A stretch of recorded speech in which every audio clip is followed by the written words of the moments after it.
Hello and welcome to another Sprues and Brews unboxing.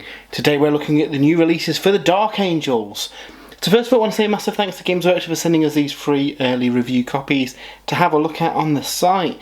Today we're going to be having a look at the kits, opening them up, seeing how they go together, and in the second half of the video we'll have these built and painted so we can see what they look like in the flesh.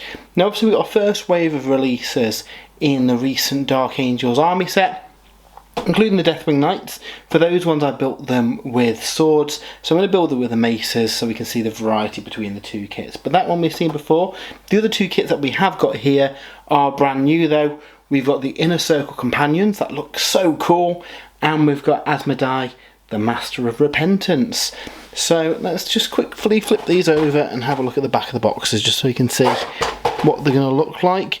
Now obviously the Inner Circle guys have got quite a few different builds and you only get 3 models in the set, so it'd be quite interesting to see quite how much variety there is in building those guys. So let's have a look at the Deathwing Knights first, because obviously we've already seen this set. This is just the box that was with the army set as a individual release, so we have seen these kits before. You do get a Dark Angels transfer sheet in there, and it looks like that one is actually different than the one that was included in the army set box as well. So that's quite cool. We've got some successor chapters on there too, and again some metallic transfers on the sheet as well, which is nice. We'll have a quick look at the sprues, but again we have seen this in a recent video. You've got quite a few options on here, lots of different heads, and you've got the different weapon options on there too. So like I say, I'm going to build these with the parts that I haven't used for the ones that I built previously, just to have a bit of variety between the two squads. We'll quickly have a look at the instructions. Again, we have seen these before though, so I'm not going to dwell too long on them. But again, all the same details and the same upgrade options that you had in the kit in the Deathwing Assault box are available on these, so exact same kit, so nothing to need to worry about on those if you already got those. Now what is new however are the other two kits. Asmodai, the Master of Repentance, very nice kit. Obviously a bit of a glow up into a new plastic model. Probably a bigger scale than the previous one as well. So let's open him up and have a look what they've done. For a lot of these character reinterpretments, they've kind of you know, kept the core like aesthetic of the character and mixed it up a little bit. Obviously this is a way more modern sculpt than the old one. And some really nice components there too. So I think this guy's going to be really fun to work on. Let's have a quick look at his instructions and see how he goes together. Again, I'm not expecting there to be masses of you know, parts. It looks like we do have 2 options for the head though, with or without a kind of robe over it, which is nice.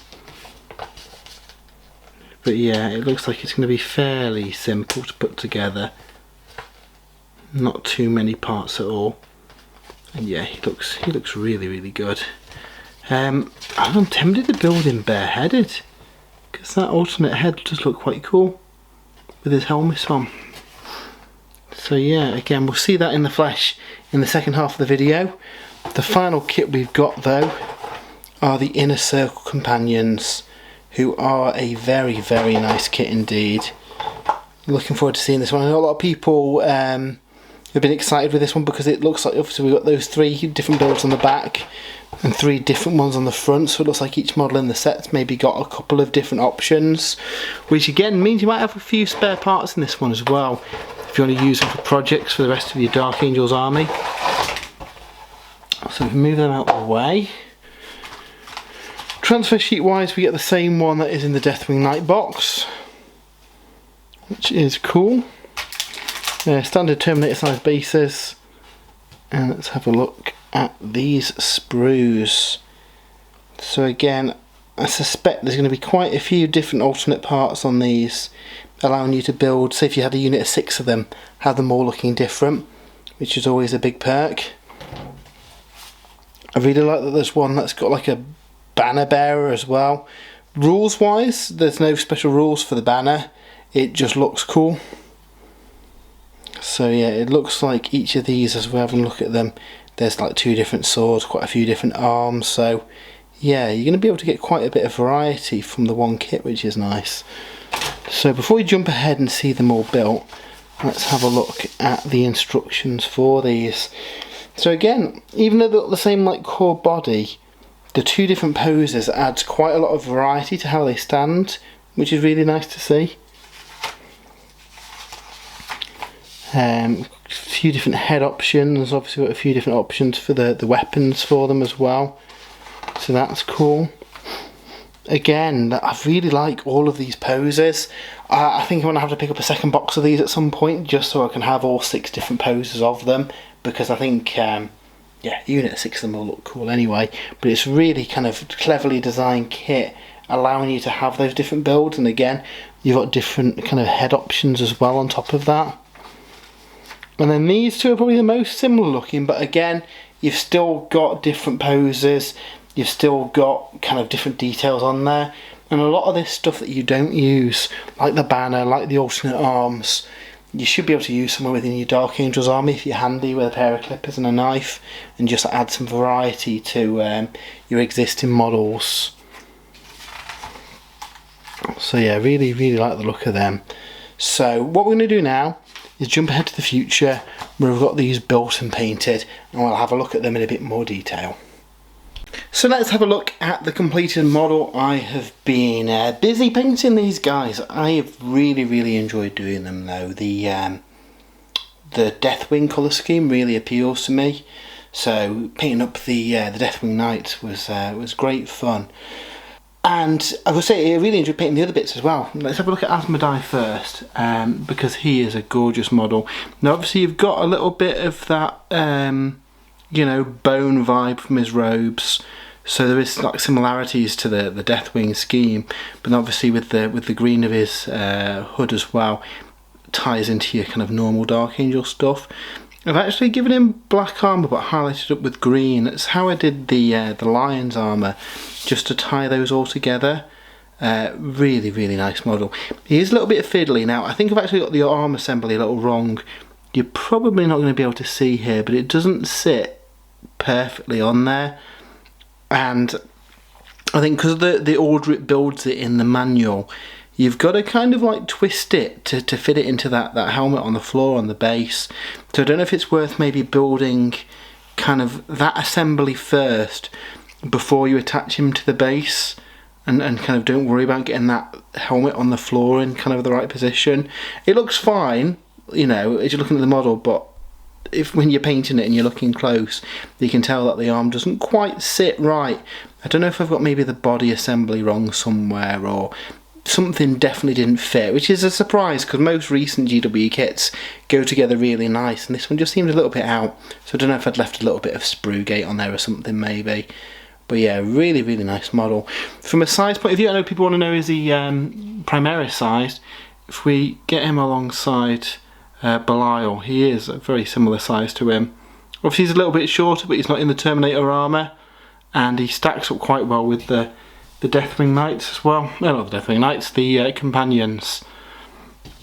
So yeah, from a size comparison, he's still chunky enough to go alongside your Primaris stuff. So we'll put him down for 1 minute.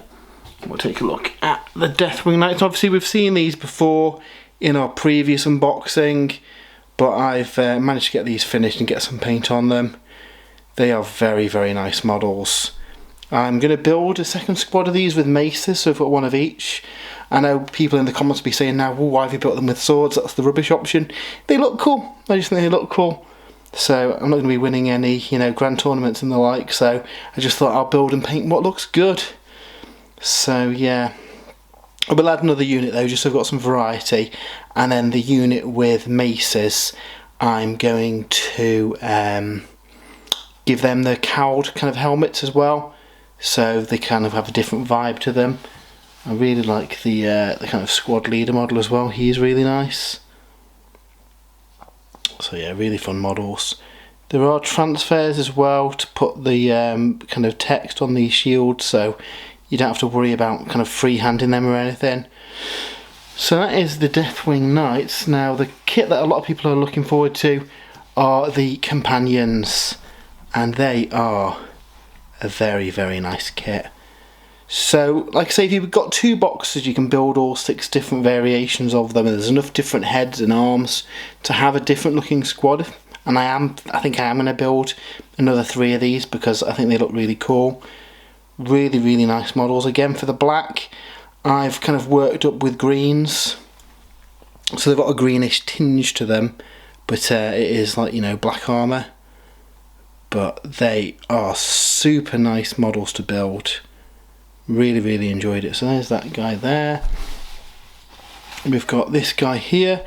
Now, from a game point of view, these different loadouts don't like have different in-game benefits. I wonder if there was maybe the idea to have like a champion one and a standard bearer one do different things in game. They don't at the minute. They're just all the same profile. But what it does mean is that you can have a nice unit of 6 that all look different, and obviously that's definitely a good thing. So yeah, really, really nice models. And finally we've got the guy with the banner, who I think is my favourite out of the 3 of them. Again, another really nice model. So yeah, very much recommend these kits if you are a Dark Angels player, especially Asmodai, wherever he's gone. Ooh, let's grab him. Really has brought the old model kind of back up to date and refreshed him. So yeah, really, really like that. And obviously that's all the Dark Angels releases now, alongside the Codex standalone release, which is up for pre-order today. Which is a shame. I'd have liked to have seen some Ravenwing stuff. Hopefully the next time round they get some Ravenwing bits. There are some parts on the upgrade frames that are also available today that allow you to put like the kind of back banner thing on your Outrider bikes. But it would have been nice to see maybe like a new Samael or something on his jet bike. But can't complain, it's a really nice Dark Angels release. This obviously rounds out the releases from the launch box a couple of weeks ago. And yeah, I'm interested to see, you know, what's ahead for 40k for this year. Obviously we know we've got the Kroot on the way with the new Tal Codex, and it looks like it's a big old Kroot release, which is cool. But then obviously we've got Orcs and Custodes, there's Whisperings of Inquisition and Deathcore. Hopefully we see the Dark Mechanicum in some form as a standalone faction with Vashtor. There's lots of cool stuff I'd like to see. But yeah, the Dark Angels have certainly put 40k on a decent kind of start for 2024, and I can't wait to see what comes next. So yeah, I hope you've liked this unboxing. We do lots of videos like this, so if you have enjoyed it, give us a follow. We are going to have some battle reports and painting videos on the way as well. We want to do some kind of small scale battle reports, so we'll probably be using these at like, you know, 1,000 points crusade games and the likes. There's not a lot of that on YouTube, so we want to get back on that again, and the old painting stream as well. So yeah, I've also got a companion piece over on spruesandbrews.com where I've got some more images of these, pictures of the sprues, more pictures of the painted models as well if you want to check that out. And yeah, again, massive thanks to Games Workshop for sending us the review copies over. Until next time, have a great weekend, and we'll see you soon.